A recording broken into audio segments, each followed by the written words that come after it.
text and I will try to read your point of information. As I said before, my name is Unakito Ian Francis, and I'll be the first speaker from Team Team Government, and I'll be starting my speech now. The motion before us states this House believes that there is no moral obligation to pay unjust and unfair taxes.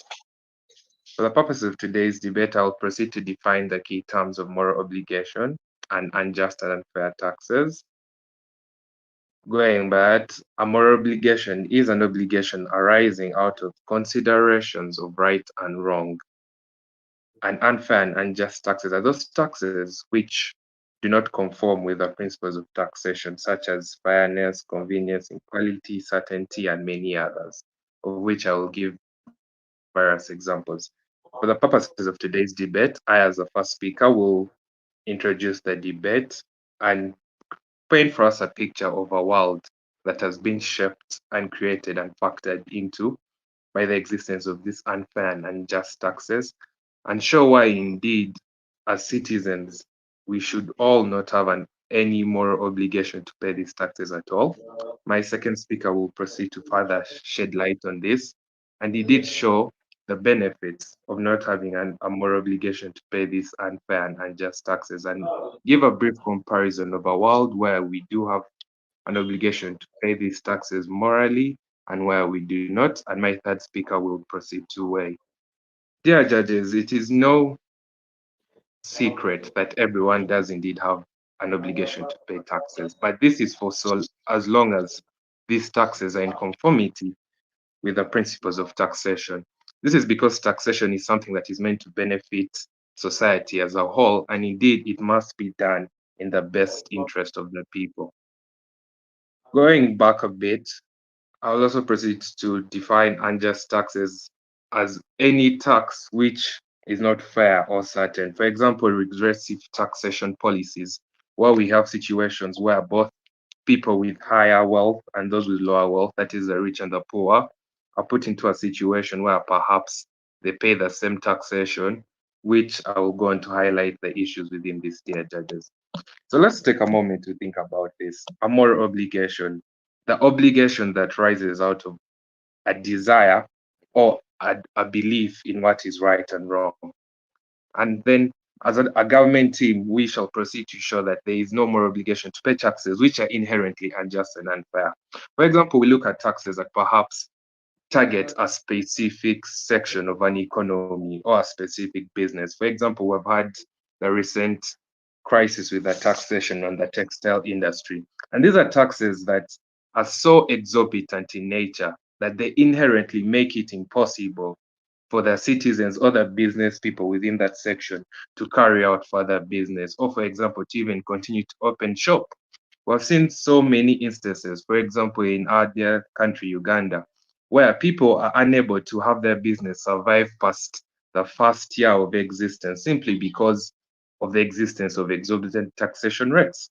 We all know that Uganda has ranked perpetually highly in startups and creation of small scale and medium enterprises, but these do not survive most times past their first year of existence, meaning that indeed these are not surviving because of the exorbitant taxation. And this goes down to have a trickle down effect on the every day-to-day lives of these people, because we have people losing their ability to feed themselves, to provide basic needs and services, all because of these unjust and unfair taxes. So how then can we come and say we have a moral obligation to continue to pay taxes that are ruining the lives of our fellow Ugandans? This cannot be. We take an example of regressive taxation, where we have the poor and the rich continuing to pay the same amount of taxes or within the same scale. And we see the income and wealth inequality gap in the world generally, and indeed particularly in Africa, growing every day. So then how can we have a moral obligation to pay a tax that widens inequality, that makes the rest of mankind seem less equal than the rest, simply because we believe that there's an obligation to pay these taxes? There cannot be an obligation to pay a tax that does not conform with the particular principles of taxation, dear judges. And we believe that this is a world that we as a government team cannot live in and cannot root for its existence anymore, or we cannot ask our citizens to have a moral obligation to pay these unjust and unfair taxes.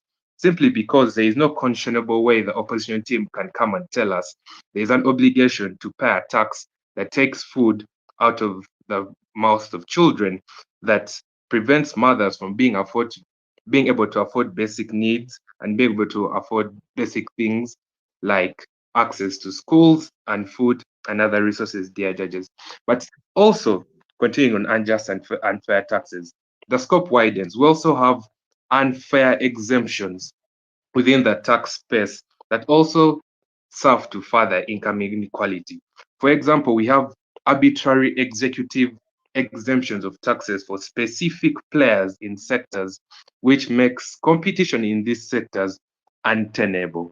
For example, we have situations like the mobile network industry, dear judges, where we have seen MTN enjoy at unfair tax exemptions from the executive arm of government, which has pushed other players out of the sector, which risks us creating a situation where the citizens at the end of the day suffer because we have these unchecked companies serving exorbitant prices onto their clientele, denying the citizens of this country an access to a basic human right, which is internet services, as was declared by the UN in a 2016 resolution, dear judges.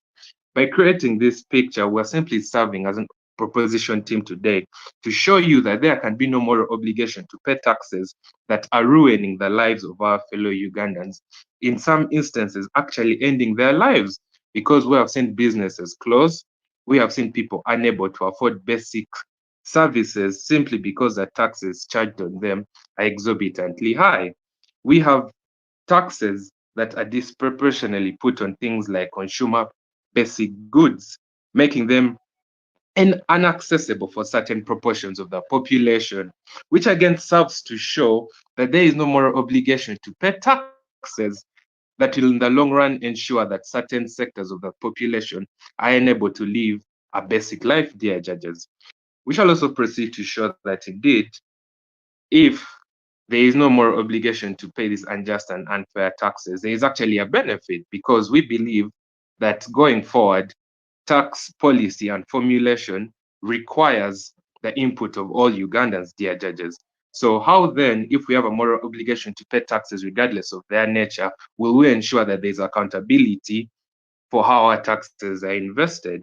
We believe that this obligation does not exist until the taxes follow the principles, because this allows for citizen action and inclusion within tax policy formulation. In that, if we take a principled stand and say that there is no moral obligation to pay unjust and unfair taxes, the government will be forced to take notice of the citizens' demands. Because as we all know, taxation is for the benefit of the wider society. That is a social contract theory where taxes cannot be applied without consideration of what is due and good for the greater population, because governments only exist to ensure that what is just and fair is perpetrated throughout all formulation and policy decisions. And we believe that while there is no more obligation to pay unjust and unfair taxes, this is ensured. Sorry, did someone have a question? I also just wanted to confirm that I have been audible this whole time. If anyone can unmute, and please let me know.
What I'm here to say is that there is every moral obligation to pay tax. There is no such thing as immoral obligation to pay tax. What is immoral is the means in which these taxes are collected. Yes, which is what we are here to say. So I'm going to move on to outline our argument. And we are going to categorically tell you people that we are going to show you why there is no such thing as unfair and unjust tax. Yes, we're also going to show you why we have every moral right to pay taxes. And finally, we are going to show you why payment of taxes, yes, why payment of taxes limits employment, limits enjoyment of amenities, yes, that come with progressive development and growth as a result of these taxes being paid. So, if I may then proceed to explaining which speaker is going to take on which and which specifically. With me on my team, I have Mutimba Brian and Mukisa Brian. So, respectively, these particular people are going to take on these particular arguments I've set forth and later on expound on our case.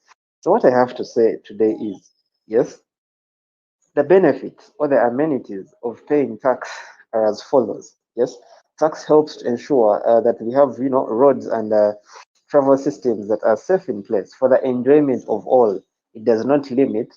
Yes, the tax to the opening half may seem harsh, may seem unfair and unjust, but we are saying the amenities that come with payment of that tax benefit not only us, but not only the poor and the rich, but they benefit all. As such, that the aspect of inequality vis-a-vis capacity to act is completely eliminated. There's nothing like inequality, but rather we expound on our capacity to act and have, these developmental goals going forth for the development of all. We also have to say that taxes fund public libraries and parks. These are things that are enjoyed by all of us. Yes, they are not enjoyed by only the rich and the poor. They're enjoyed by all of us. And whether it's the rich or the poor that's paying the tax, yes, at the end of the day, we are all going to enjoy this. And as such, we're not going to have inequality like the first affirmative speaker was saying, but rather we are going to have capacity to act and eliminate these things that these things that hinder the enjoyment of social amenities and social happiness. Yes, as far as amenities of and payment of tax is concerned. And finally, yes, taxes are also used to fund and empower. To fund and empower very many types of government programs. Yes, the likes of which help the poor and the less fortunate, as well as very many other things like school education and stuff like that. So if you pay these taxes, yes, we have seen what we call indirect and direct taxes. Yes, direct taxes are a bit harsh on the people. Yes, but the tax is not bad. So what we do is opt for better means of having this tax, revised. Yes, and that's why we have indirect taxes. Yes, you pay for taxes indirectly, not directly. So what we have to say is that we as the opposition, yes, believe that there is no such thing as unfair and unjust taxes because the benefits and amenities that come with the collection of these taxes are enjoyed for the betterment of all of us and for the enjoyment of all of us. But rather, what should be questioned, yes, is the means of collecting these taxes.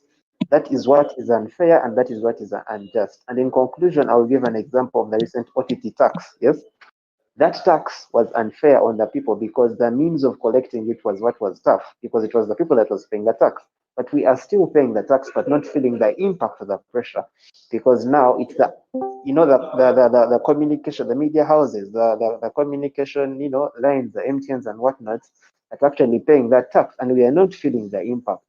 But we are then enjoying the amenities that come with payment of that tax, which we were having clear communication channels, we're having easier movement of information as far as system management is concerned, which is what that tax does when it goes to the Consolidated Development Fund and the government distributes it to these other different ministries to ensure that systems and government projects run.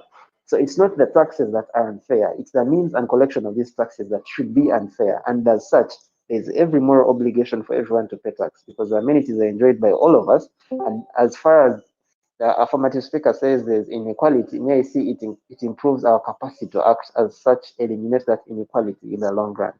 So that is what I have to say. And yeah, I rest my case.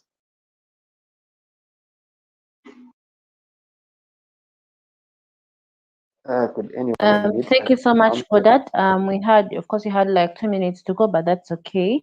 Now open the All floor to right. the second affirmative speaker. Here, here. I'd like to confirm if I can be heard. Yes, you So can. can you? Yeah. Hey, this house believes that there is no moral obligation to pay unfair and unjust taxes. Just that we be so clear, the team opposition, with their favorite word categorically, have indeed categorically gone out of the scope of this particular debate. This is how. First of all, this debate does not exist in the world where we don't have unfair and unjust taxes.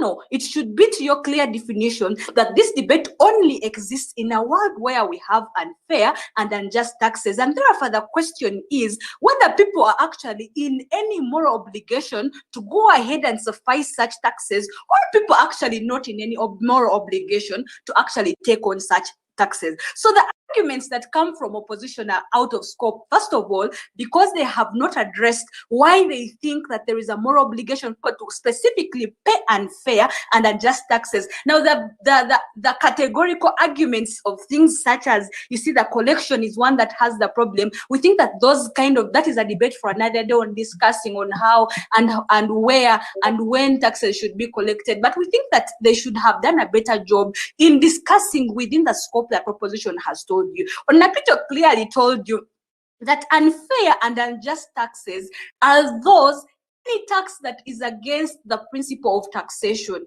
We told you, panel, that taxation is one that has elements of fairness, proportionality, and equality at large. That is the picture that we're trying to draw. So what do we tell you? We tell you that actually within the contemporary world, even within the current news, we have seen the textile people actually complaining about the taxes, the unfair taxes, because their argument was simply that government is taxing them without putting due regard to how much they are earning. And what does that mean? It means that that kind of tax has fallen short of proportionality. What does that mean? It means that that kind of tax then becomes unfair and it is unjustifiable at the end of the day. And this is why we think that people are actually in no moral obligation. First, to attack their point, they tell us that people have a moral obligation whatsoever to pay tax. It is true, we do not shy away from that. Why we do shy away, what we do shy away from is the fact that people have no moral obligation to pay specifically those that are unfair and unjust. And I'll show you why. Panel, we introduced the social contract theory. What do we get from the social contract theory? We tell you, panel, that you see, that the society, people empower the government to do things that are in their best interest.